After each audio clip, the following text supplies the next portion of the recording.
Hello and welcome to Entirely English. In this recording we are continuing with our naval idioms. That is to say, idioms which began in our navy way back in like the Elizabethan era, which are still used to this day. Today we will be looking at idioms that begin with the letter J. To be honest, there weren't that many. I had to do some research and I only found two which are tenuously connected to the Royal Navy. First is Jack of all trades. There are numerous speculations about where this began, but none have been conclusive. The first recorded use of it was by Robert Greene in 1592, where he was insulting Shakespeare and called him a jack of all trades. Shakespeare acted, he wrote the plays, he directed the plays, he even helped with building the sets. So he was involved in everything. He was a jack of all trades. So the theory by one writer was that jack was a term used for the common person or for people in the theatre. However, we know that jack and jack tar was the title given to sailors, and Robert Greene wrote in the Repentance of Robert Greene that he had travelled to Italy and to Spain. So it's equally possible Greene came across this phrase while on a ship travelling to these other places. On a ship there are several specialists. There's the sailmakers, the carpenters, the navigator, the cook, and so forth. A sailor who could turn his hand to anything, who could mend nets, who could sew sails, who could help in the kitchen, could be called a jack of all trades. He could do a little bit of everything.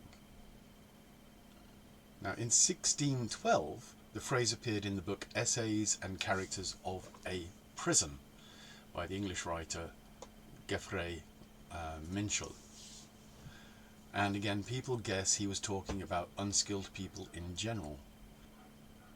From a Google search it's been nearly impossible to find anything about Geoffrey Minchell other than he was in prison and he wrote this book. So it's entirely possible he also had experience on a ship at some point, or knew sail. As we said before, everybody in Elizabethan England and Jacobean England knew somebody in the Navy, or was related to somebody in the Navy, or had been in the Navy. Anyway, today this phrase is used in two forms. The first is when we say a jack of all trades. It means that a person can do a little bit of everything. Anything that you need to be done. Dad's a jack of all trades, so don't worry, he can help you fix your plumbing and sort out the electric problem. It's also used in a derogatory and insulting way when we say he's a jack of all trades but master of none. This means that he tries to do a bit of everything but he fails. He's not good at any one particular thing. He is unskilled in everything.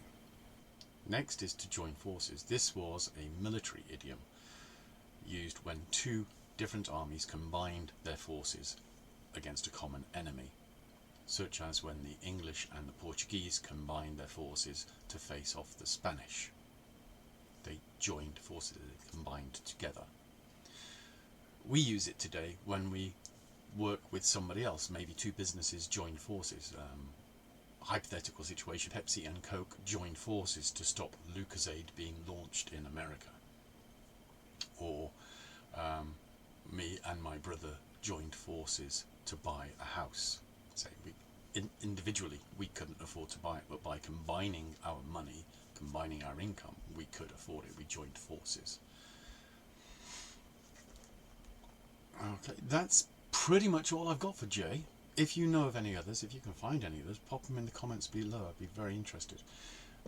Specifically, if you have any from your own culture, from your own country's history that you use, beginning with J, pop them in the comments. And anything else you'd like to say.